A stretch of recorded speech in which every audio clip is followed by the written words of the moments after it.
Hi, I'm Mark Small. You're watching Civil Discourse now. I'm an Indianapolis attorney. My co-host is Paul Ogden. We're coming to you from Big Hat Books in Broad Ripple. It's on the north side of Indianapolis. Big Hat Books is at 6510 Cornell, across the street from Monon Trail. Monon Trail is an old railroad line that they've made into like a walkway, runway for the city. They have books here, excellent selection of books. The door is open back there. The sound is coming in. They have customers here today too, and we can hear them. They also have space here for rent for special occasions. One of the books they have is a novel I wrote called Crime Pays. But it's an excellent place, and if you get a chance, come here and visit. Liz is the owner. She does great stuff. Paul. Thank you, Mark. My name is Paul Ogden. I'm one of the co-hosts here. I have the blog Ogden on Politics, and I'm an attorney as well in the city of Indianapolis. Our guest today is Conrad Cortellini. Is that pronounced right? Yes. Okay. You are a candidate for mayor as a write-in candidate? Is that write-in. How does one go about doing that? I'm curious. In Marion County, you typically a write-in, you could write any name in. That's what the process is about. But you actually appear on the ballot. No, I do not. Oh, okay. But here you have to register. Only official write-in candidates will be considered. That kind of defeats the purpose of writing. Well, it does. To a degree, it controls it a little more. But, I'm not concerned about that. I ran for City County Council. That's correct. And in the District 3, correct? Yes. And I have to tell you that with no money, very little organization, running against the slated Democrat candidate, I took a third of the vote. That's pretty impressive. Very impressive. Well, I think that shows that there is general discontent with, people control the parties. The people that control the party. So I think things are up for grabs. Mm-hmm. Let's get his background first. Conrad, yes. tell us what is your background? Well, I think you have a very interesting background.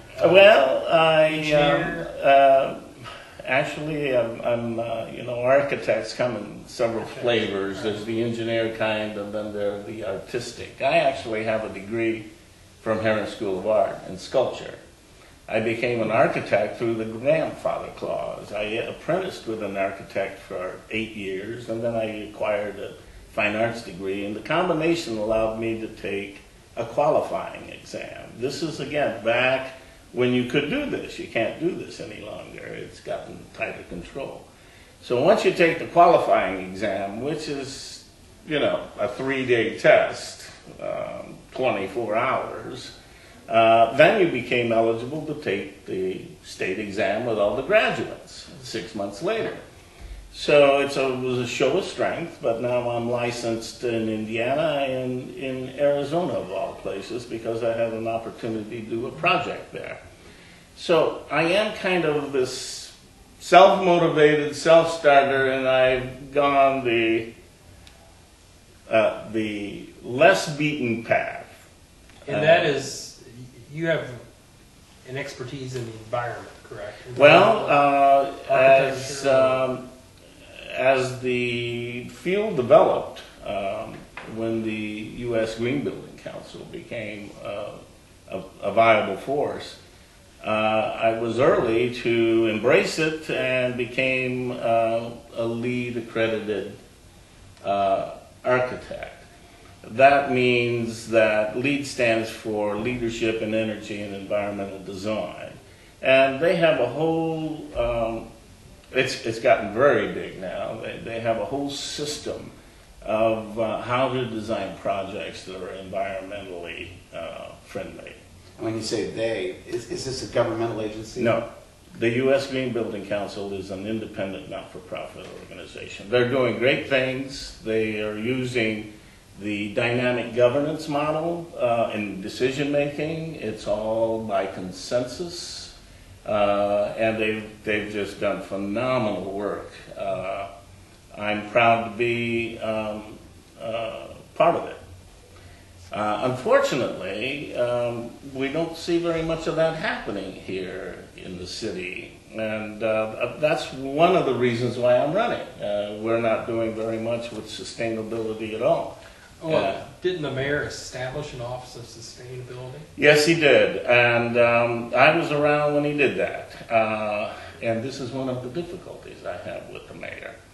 Before he came in, there was the Green Print Commission. Recall that? I recall hearing of it, but not. Bart Peterson set that up. There were, I don't know exactly the number, but 26 people appointed and selected. They were academics. They were from all walks of life. And I'm sure that there are videos of the meetings. They were open, democratic meetings. When Mayor Ballard took over, Karen Haley shows up at one of the meetings and brings city legal with her and informs the committee that their role is strictly advisory, and further, she is the one that they're supposed to be advising. They killed the democracy aspect of that. Okay. And then it became Mayor Ballard's effort in the environment. Mayor Ballard, you know, he suffers from this leader as hero syndrome. He needs to be a hero, maybe related to his military experience. But, you know, I don't think he's really that astute about environmental things. And yet he is the one that is leading the charge now. It's his plan for the city. Well, he certainly has been able to pick some low-hanging fruit, but if you look at any of the listings as to how green our city is, we don't even show up in the top 50s.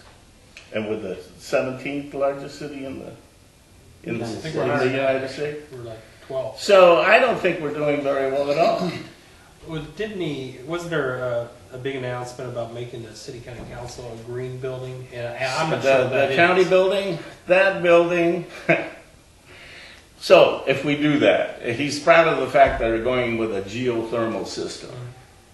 You don't like geothermal? No, I love it, but that is such a small drop in the bucket as to what really we need to be doing. I mean, this environmental situation and climate change is advancing, and we're not making a dent on it. That's only one of the difficulties. Well, as mayor, what would you do differently?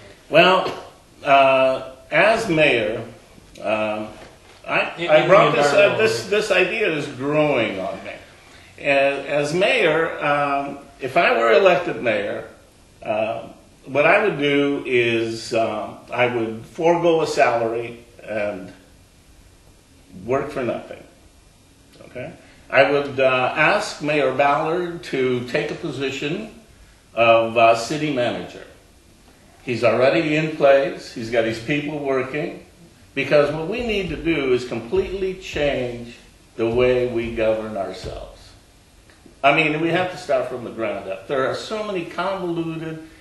I just don't think you're going to be able to fix it from the inside out. We have to start over. And that's going to take some time. So now this is an idea that's not going to be, it's really outside of most people's realm of experience. But city managers, they've been in place in the United States for years. Oh yes, it's not like that idea is off the wall. But to win an election and then make the incumbent the city manager, and then I would invite Melina Kennedy. She's very bright. Mm-hmm. She has a lot of possibilities, a lot of potential. What I would do with her is to invite her to launch a Indianapolis governance convention. It's not a constitutional convention, but we're going to start a 4-year process of redesigning city government, using the tools of the 21st century and coming up with a governance structure that works for this century. Are you talking about doing away with the council or reducing? No, districts?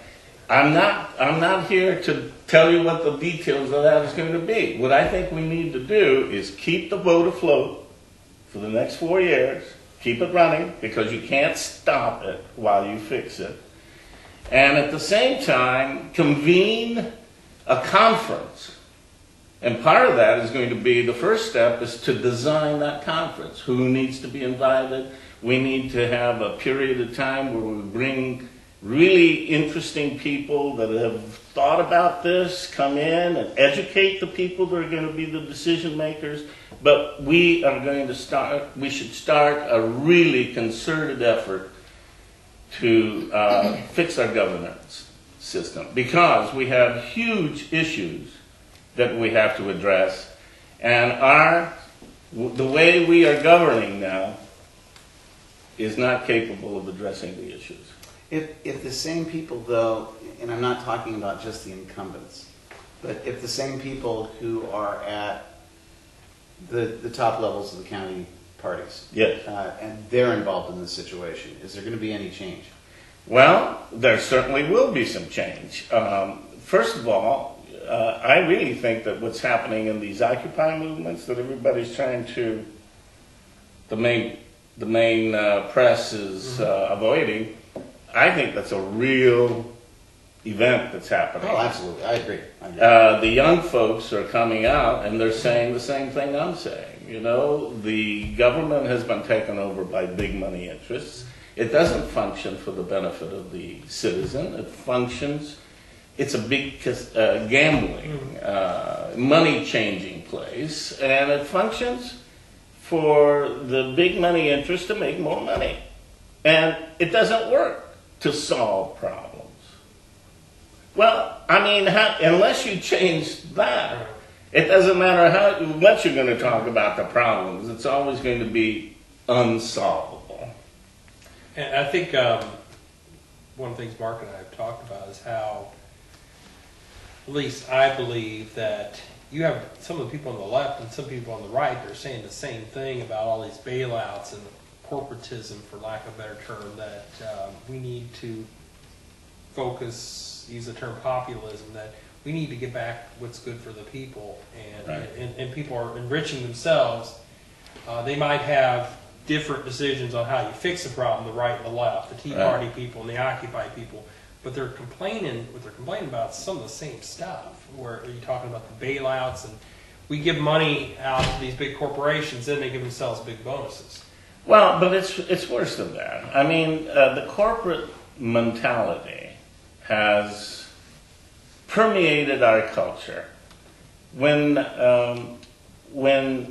We're down to the last 30 seconds. okay, well, I'd like to talk about the medical system. We'll come back in the next segment. Okay. Okay, we'll be right back.